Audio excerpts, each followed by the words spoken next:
San Antonio starts right now. A man is in the hospital after a shooting near a food truck on Hildebrand off of I-10. What led to that violence overnight? And police are left with many questions after a body was found in a West Side neighborhood. How a nearby shooting that left 2 people injured could be related. And we are off to a very humid start out there. You can almost see that haze on the horizon with the humidity. The heat index going to be a big factor today. How hot will it be in your neighborhood? Details coming up. Good morning. Good morning. Get all your papers together, I know. girl. Getting organized.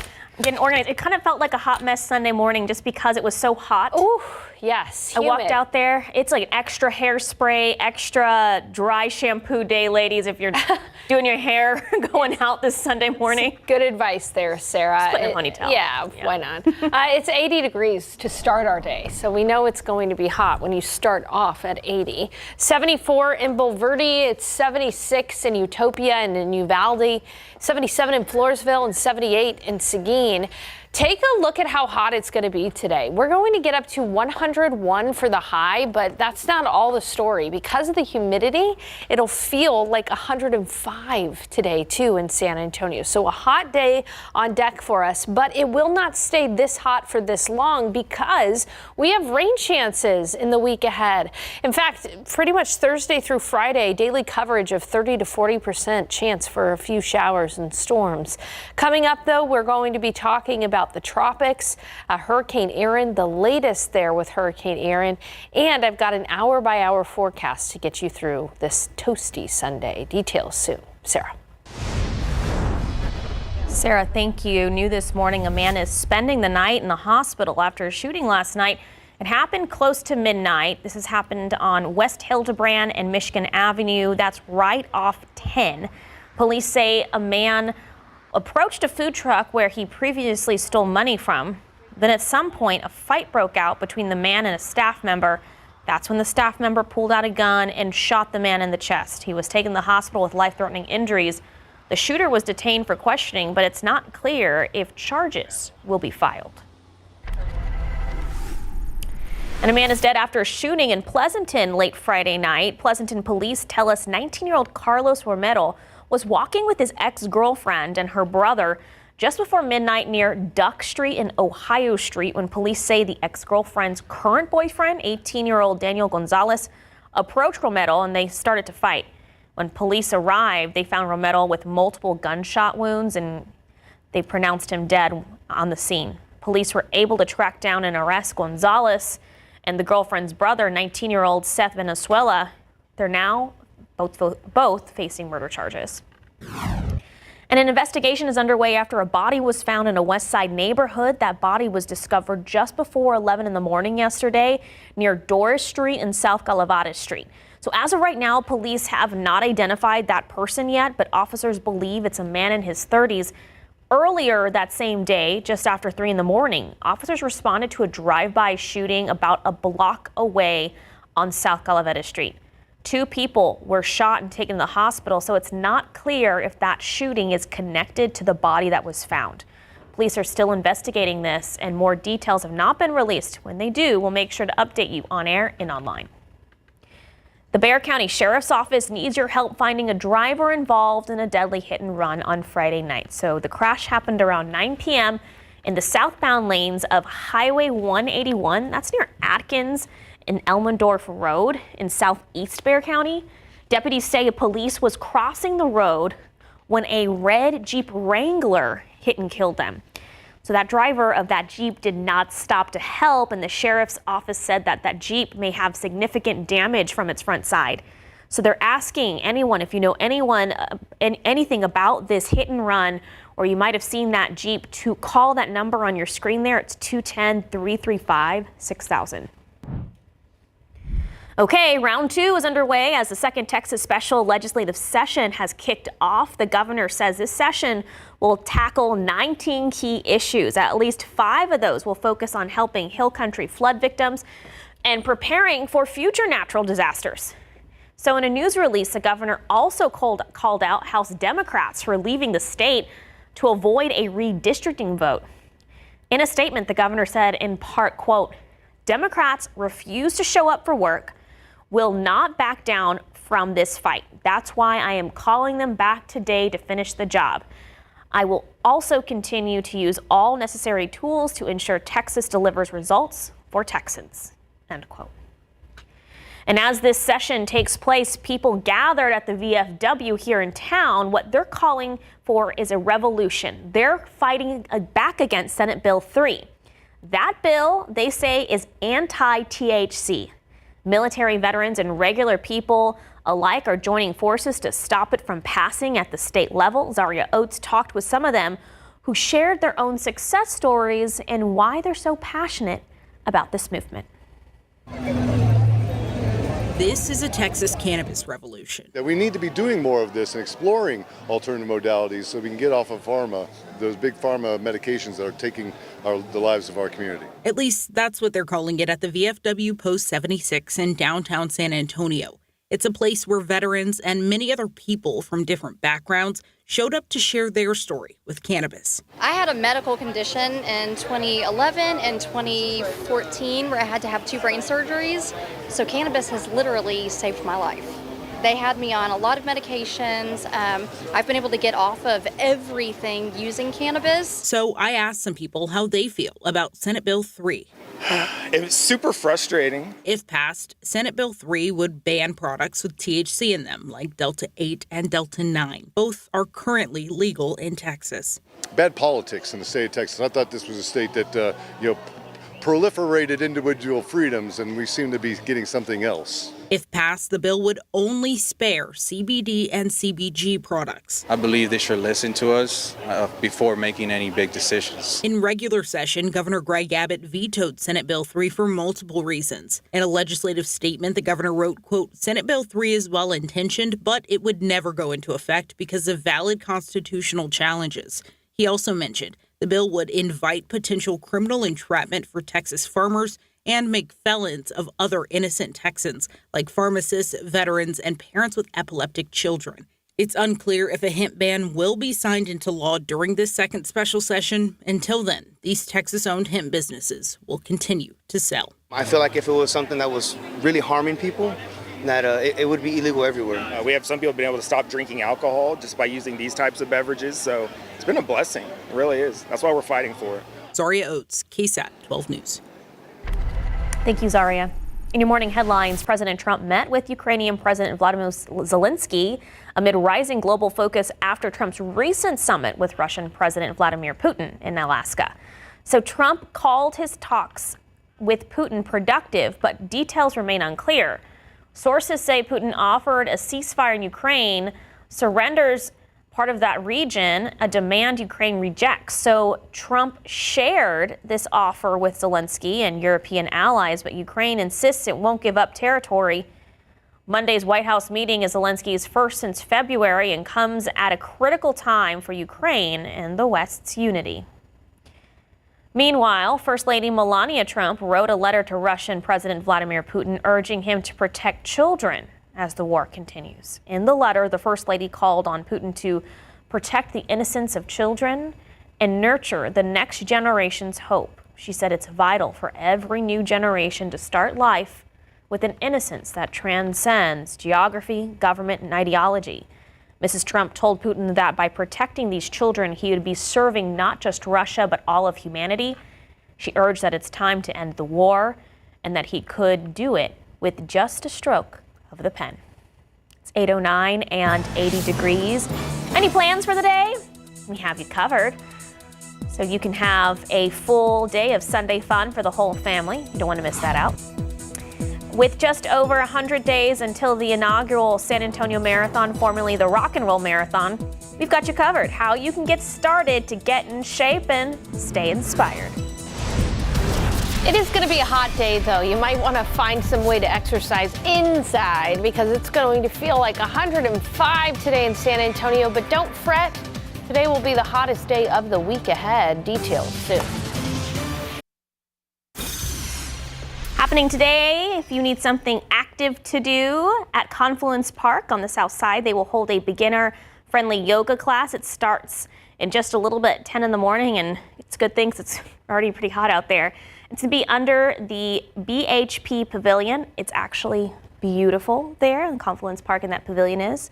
I encourage you to check it out. Make sure to bring your own mat, or you can borrow one as well. If you're unable to make it, don't worry. They have classes every Sunday. 110 days to go. The countdown is on for the inaugural San Antonio Marathon, formerly the Rock and Roll Marathon, which is taking over from it's going to take over all of San Antonio, that route will. And if you're planning to tackle the 26.2 miles, but could use a little words of encouragement, Patty Santos stopped by a training kickoff event hosted by the San Antonio Roadrunners. Awesome job, awesome job! It's an exciting first for the Winter Ringers, a family of 4 that runs together. The boys have been running since they were 5 years old, and 5Ks is where we started, and then we just decided a full marathon is what we want to do next. How does it feel to run with your parents and as a family? It's fun because I get to see them when I run by them.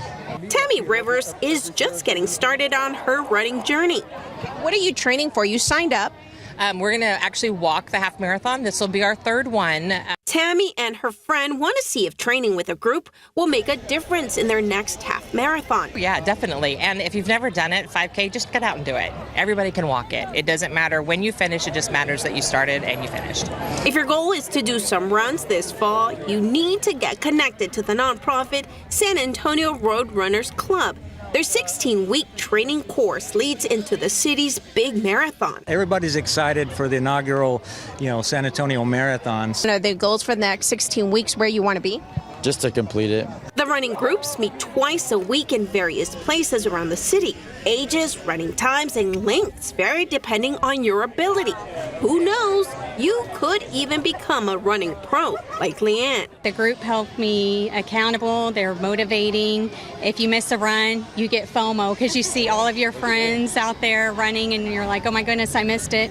But I got more and more competitive pretty fast, and I went from a non-runner to qualifying for Boston, running Boston, and I have SAR to thank for that. Head to KSAT.com to get connected to the San Antonio Roadrunners. Yeah. Day 1 is done! Yes! Patty Santos, KSAT 12 News.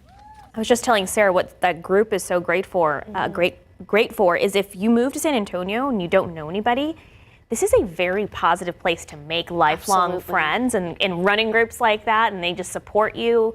They don't know who you are. You come in and you're like instantly part of that friend group. It cannot be overstated, the amount, how important it is to have friendship groups, and that's why I'm happy to count you as a friend. I know you. I knew you were going to get cringy and weird about it. I saw that look in your eyes. You're going to mention something about being my friend. Yeah, God forbid you have a good friend. Okay, let's go ahead and take a look outside. You can see that we have got sunny skies. Why do you have to ruin it, Sarah? Because you ruined it first. 80 in San Antonio, 80 in Del Rio, 73 in Boerne, and 73 in Kerrville. Today is going to be a mostly sunny and hot day. By noon, we're already going to be at 92 degrees, so a very warm start to our day. By the afternoon, we'll be at 101 for the high at 4 or 5 o'clock. And the heat index, because of the humidity, it's going to feel like 105 today. Later on tonight, temperatures will still be in the 90s by 9 o'clock. How hot will it be in your neighborhood? Heat plus humidity equals a heat index of 105 in New Braunfels, 105 in Eagle Pass, 107 in Laredo, 106 in Gonzales, 109 in Victoria, and if you're heading to the beach, 105 is what it's going to feel like in Corpus Christi. Now, that being said, the heat risk is moderate today for the most part, so kind of right in the middle of the road. Our heat risk is fairly average for this time of year, but when you look elsewhere across the nation, see those purple colors and those red colors? That's major and extreme heat risk for areas in Arkansas, Missouri, Illinois, Tennessee. Even though this area is not going to be as necessarily too much hotter than San Antonio, The heat stress is going to be higher in these areas because they just don't see heat index values this high this often. It's going to feel like 109 in St. Louis and Little Rock. It'll feel like 109, feel like 111 even in St. Louis tomorrow. So definitely a real deal heat across parts of the nation. The reason for that is there's that heat high right overhead. Now, I have some good news. This heat high is not going to stay overhead for all that long. In fact, it's going to make way for some rain chances. Tuesday through Friday, we'll have about a 30 to 40% coverage of the showers and storms. As that heat high moves off to the west, what's going to end up happening is some storms will develop in North Texas. Just about every single day, we're going to see if they can make it to San Antonio. There's about a 30 to 40% chance of that happening Tuesday through Friday, with the highest coverage potentially on Thursday. Now, there is going to be a small risk for some severe weather as well, so we'll keep you posted as we get closer to those dates. Let's take a check on Hurricane Erin. Currently a Category 3 hurricane, but yesterday it did strengthen to a Category 5 hurricane. That eye is a little less characteristic, but it's still a destructive hurricane. The good news is Erin is anticipated to turn and kind of wedge itself in between the United States and Bermuda. So that would have not a ton of impact on land. That being said, there's still going to be some dangerous rip currents across the eastern part of the United States. A cool front and a high pressure system going to help to steer that away. Now, coming up in the next half hour, we're going to talk about a potential storm after Erin, the next potential storm, and the possibilities ahead for potentially the Gulf. So I hope you'll stick around for the next half hour. The biggest thing to know in our forecast is today is going to be the hottest day of the week ahead, with those rain chances in the forecast and a few extra showers and a few extra clouds rather. Our highs are going to be in the mid 90s. Not too bad. Okay, I guess I'll take it. Yeah, that and the compliments, right? Sure. Okay. You're my friend, Sarah. You're a good friend. Thank you. That was actually a lot. That was a lot for you. I'm proud of you. Sunday. It's 8:20 and 80 degrees. So right now, the southbound lanes of Loop 410 between I-10 and Rigsby Avenue are closed and won't reopen until tomorrow morning. So drivers are being redirected to take the frontage roads as TxDOT is getting ready to open a new flyover ramp on the east side. So if you're traveling that way, pack your patience, expect some delays.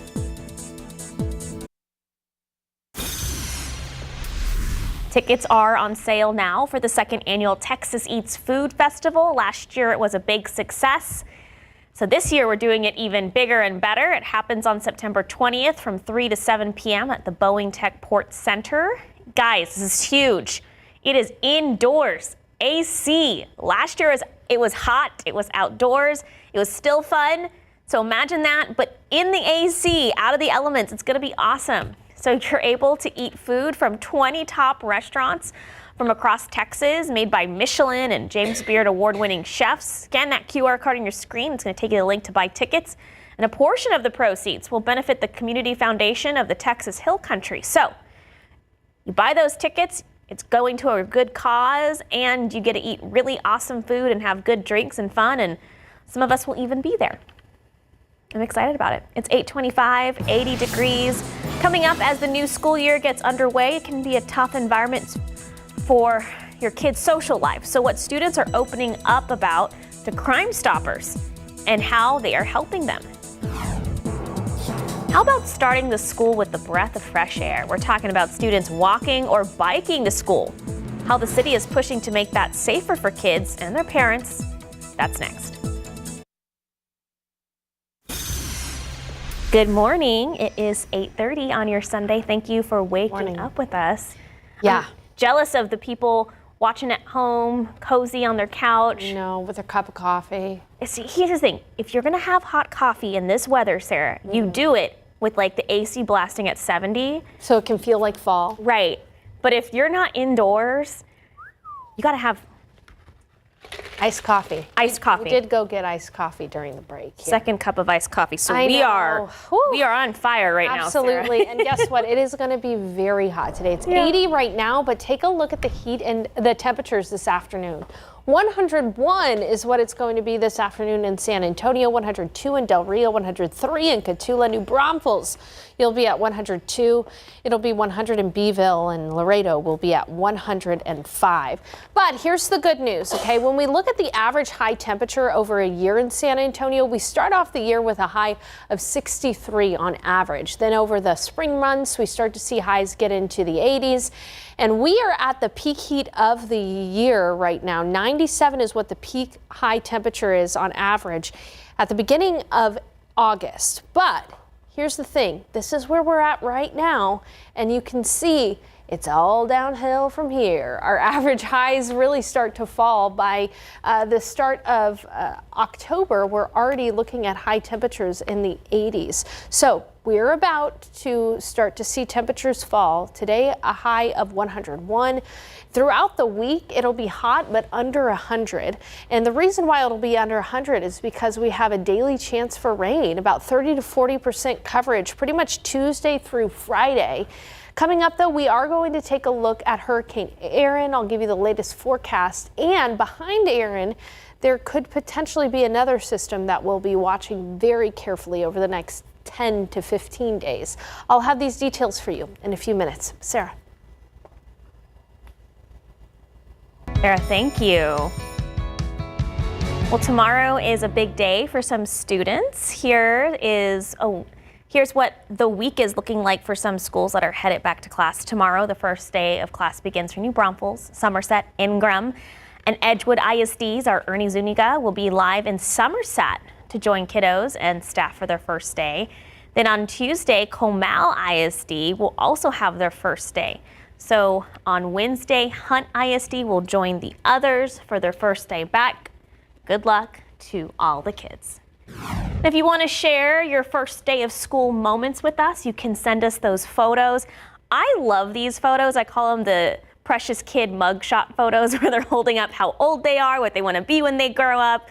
Absolutely love them. You can send us your photos by scanning the QR code on your screen or upload the KSAT app, and maybe we'll air some of them like you're seeing on TV. Good luck, kids. Meanwhile, many parents know the struggle of waiting in the car line to drop off their students and to pick up their students. The City of San Antonio's Transportation Department is working on getting a program in place to make it safer for kids to walk or bike to school with their parents. City officials say that would help with congestion and help kids get a healthy start to their day. It's called Safe Routes to School program, and it's still in the early stages. Trying to figure out what it is that we need to bring to those schools to make them safe. But it could be everything from a loose dog situation to a fact that they have some connectivity issues with their sidewalks. I would have loved to bike to school. So fun. So the city's transportation department is waiting on a grant that, if approved, would let them expand their program to 3 San Antonio schools: Cocker Elementary, Loma Park Elementary, and Mark Twain Dual Language Academy. The expansion could start as early as October.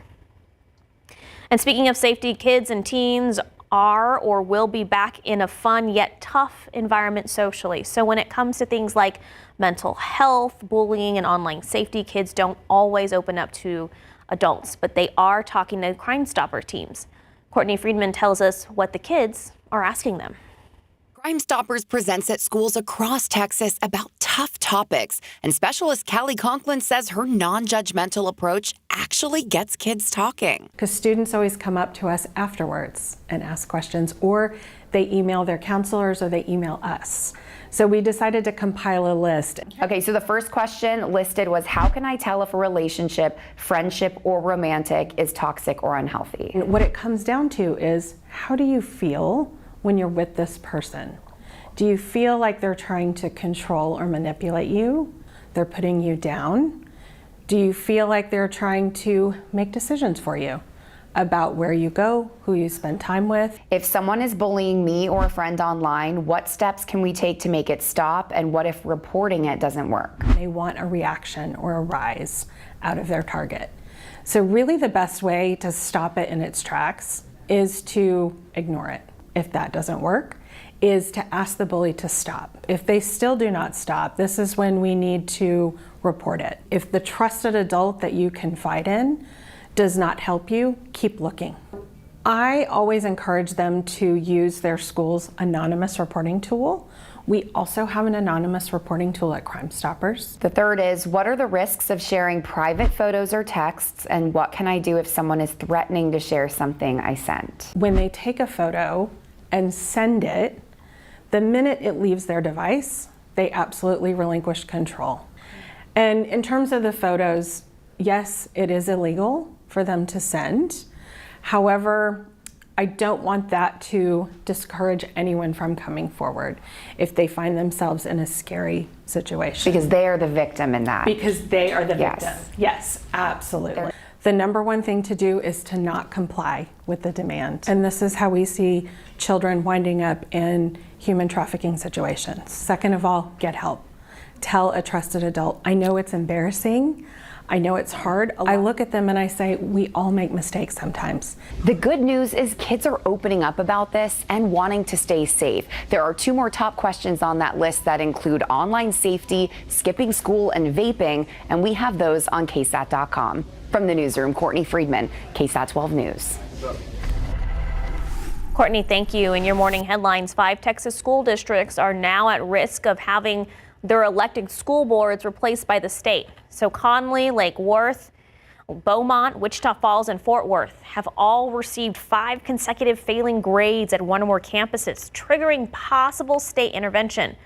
So the Texas Education Agency has not made any final decisions, but could order school closures instead of board takeovers. Some districts have already taken steps like closing struggling schools or partnering with charter schools to avoid those sanctions. This comes after years of delayed ratings released recently following a court ruling allowing the state to make them public.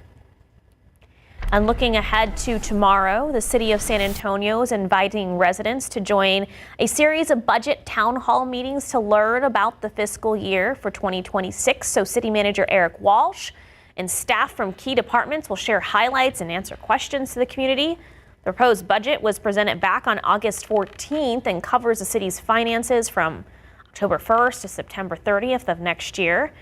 This is a chance for residents to give feedback before City Council votes on the final budget on September 18th.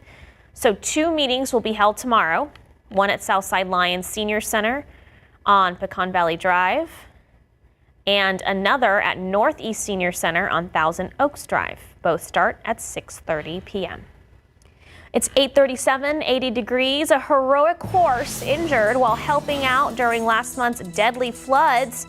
How a new therapy could help him make a full recovery. Grab your drinks and popcorn. We have 2 movie screenings to tell you about for this Sunday Fun Day. Yeah, maybe go to the movies today because it's going to be so hot. We're going to be looking at heat index values above 100. At least this will be the hottest day in the week ahead. Details soon. The Briscoe Western Art Museum celebrating 60 years of spaghetti westerns with the summer film series. Oh, this sounds fun. Today they'll be showing Sergio Leone's iconic The Man with No Name trilogy. The fun starts at 1:30 p.m. with a short presentation. Every film is included with your museum admission and will have complimentary beer. Oh, fun, from Ranger Creek Brewery, along with water, soda, and movie snacks. And you can save your seat by pre-registering online when you buy your ticket. And if you're a museum member, you can enjoy the entire series for free. And it's Superhero Sunday at The Rock at the Frost Plaza. They are also showing a free movie today. They are screening Blue Beetle. Have you ever seen Blue Beetle? I haven't, but I've heard it's great. I have not. So that starts at 6:30. There'll be games and giveaways 30 minutes before the movie. Again, it's free to attend, free parking. Make sure you bring your own blankets, lawn chairs, maybe even an umbrella if it's still a little sunny at that time. And you can still hit up the Crazy Train at the San Antonio Zoo today. The zoo is paying tribute to Ozzy Osbourne by donating $1 to Parkinson's Foundation for every Crazy Train ticket sold. The tickets cost just $6 for adults and kids ages 3 and up. There will also be a rock and roll trivia and giveaways of Ozzy-themed merchandise. Well, the community is coming together at the Hideaway in New Braunfels for a day of giving back to Texas families devastated by the recent floods. Many small towns hit hard by the floods have not received state funding, so this event aims to support those families immediately directly.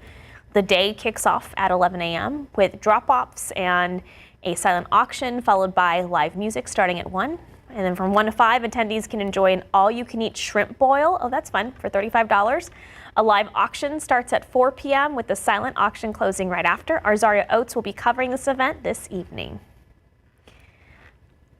All right, and a horse helping out during last month's deadly floods got hurt badly. But now, with a new kind of therapy, there's hope he'll make a full recovery.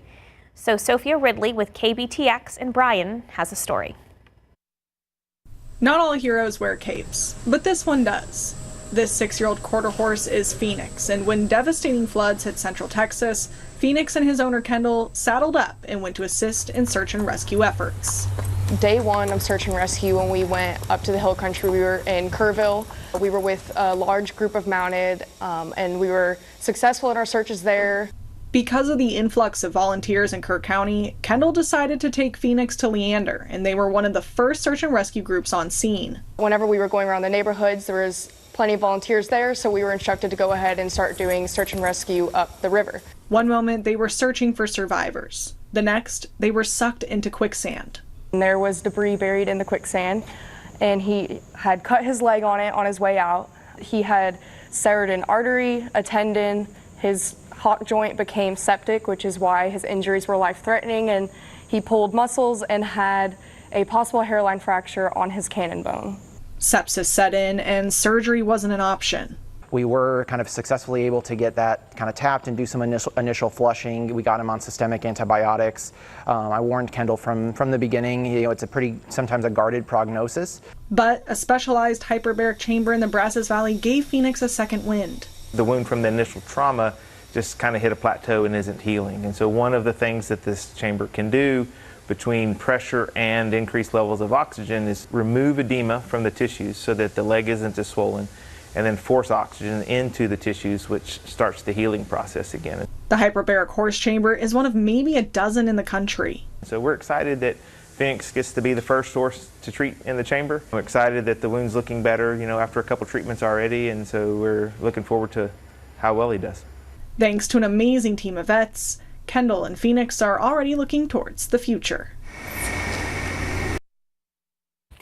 So sweet. Precious there. So Higgins says once Phoenix is healed, she hopes to continue training him with mounted search and rescue groups. Thank you guys for everything you have done, especially in the hill country. Absolutely. Now, we just got the pollen count in, Sarah, and it looks good. So yesterday molds were at like 470, and today they're down to 250. So a decrease in the mold count. That is good news. As we take a look outside right now, you can see that we've got sunny skies and warm weather. It's 80 in San Antonio, 77 in New Braunfels, 80 in Del Rio, 75 in Bernie and in Kerrville. But the big thing that's going to get you today is the humidity. Dew points are in the mid-70s. It's pretty high for this time of year. And as we look ahead to the KSAT 12-hour forecast, we're already going to feel like 100 by noon because of that humidity. In the afternoon, it's going to be mostly sunny, a great day to go to the pool. 101 for the forecast high, but feeling like 105. And even by 8, it's still going to be in the low 90s, low to mid 90s. Here's a look at the potential heat index values. 103 in New Braunfels, 104 in Seguin, 104 in Floresville, 101 in Uvalde. It's going to feel like 103 near the Stinson area, and 105 in Nixon, Smiley, 106 in Gonzales. So we've got that heat high right overhead. That's why we're so hot today and dry. But watch what happens to that heat high. It's really temporary because it's quickly going to move to the west. And what that's going to do is open up the atmosphere in North Texas to producing some showers and storms. And every single day, especially Tuesday through Friday, there's the potential that those storms in North Texas and along the coast could make it to San Antonio. So a 30 to 40% chance every single day, with the highest coverage likely on Thursday as a cool front approaches from the north. Now that front's not going to move through San Antonio, but it is going to, again, just allow for another bit of unsettled weather. And And so Tuesday through Friday, 30 to 40% chance for a couple of downpours. We're not looking at guarantee for rain every day. Instead, we're looking at the chance for rain every single day, 30 to 40% chance. And that'll keep temperatures below 100 too. Here's Hurricane Erin, Category 3 hurricane, just to the north of Puerto Rico, the Dominican Republic.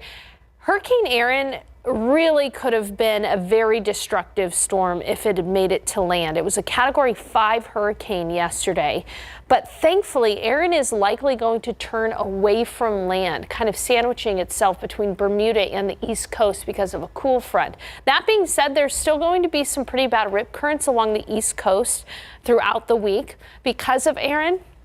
But I want to focus now on what could potentially happen after Erin. There's Hurricane Erin.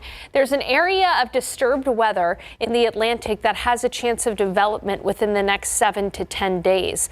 Now, I'm going to take you through the futurecast, and what we're looking at is by Thursday, we're likely going to have a tropical wave in the Caribbean. Beyond Thursday, there's some disagreement as to where this low pressure system could go. There are many possibilities, but we'll take a look at two right now. One possibility is that we could see whatever potential storm move into the Gulf by Tuesday, August 26th. So we're talking 10 days from now. The other possibility is that a system could head up very similarly to Erin out in between Bermuda and the East Coast. So we're going to have to keep our eyes very carefully on the tropics, particularly 10, 15 days from now. We will keep you posted. I just wanted to put that on your radar early so you know that that's what we're going to be watching next. Otherwise, it is going to be a week where we are going to be dodging downpours Tuesday through Friday. And that's good news in August because that means our temperatures are lower, highs only in the mid-90s. And Sarah, I have to remind everybody we're still in extreme and exceptional drought. Despite the flooding in the hill country earlier in July, we need more rain in San Antonio. We absolutely do. Hey, I have a question. Yeah. How often does that happen when you have a big, potentially Category 5 hurricane just not hit land and kind of go towards the water? It happens more often than you think, especially out in the open Atlantic now that we have satellites to see. Eventually just dissipate? Eventually, because they get into cooler waters. So hurricanes need warm waters to thrive. And as they go north into the northern Atlantic, the water is colder and they pretty much fall apart. Wouldn't that be so nice if like those big storms that could just happen more often, you know, because those Category 5s are so dangerous. They are so dangerous. So it is good to know that that's going to be moving off of the coast and not really impacting land. Thank you, Sarah. It's 8:51 and 80 degrees coming up on GMSA tomorrow. Rescuing, rappelling down, risking their own lives to save people from the devastating flood. Tomorrow on GMSA, an exclusive interview with the DPS search and rescue team. Before you go, a reminder that the Together for Texas concert is happening tomorrow. It's going to be at the Tobin Center, and all the proceeds go to local flood relief efforts. Tickets, pretty good price, $35 for a Tobin concert. So if you can't go, we're airing it right here live on KSAT 12, and of course, you can watch it on our KSAT Plus app or KSAT.com. With that being said, some of the ABC programs that normally air on Monday will be moved to a different time. So The Bachelor in Paradise fans, sorry, you're going to catch that show at 1:35 on Tuesday. And if you are, I don't know if that's in the morning or in the evening. In the morning. Okay, there it is. And then if you are a... Are You My First is the name of the show. Thank you. And it's going to air at 1:35 on Wednesday. So looking at the weather, we are going to be up to 101 today with less hot weather in the middle of the week and a chance for rain pretty much every day, Tuesday through Friday. I got your back, Sarah. Thank you. I'm not a, are you my, what is it? You're not a reader?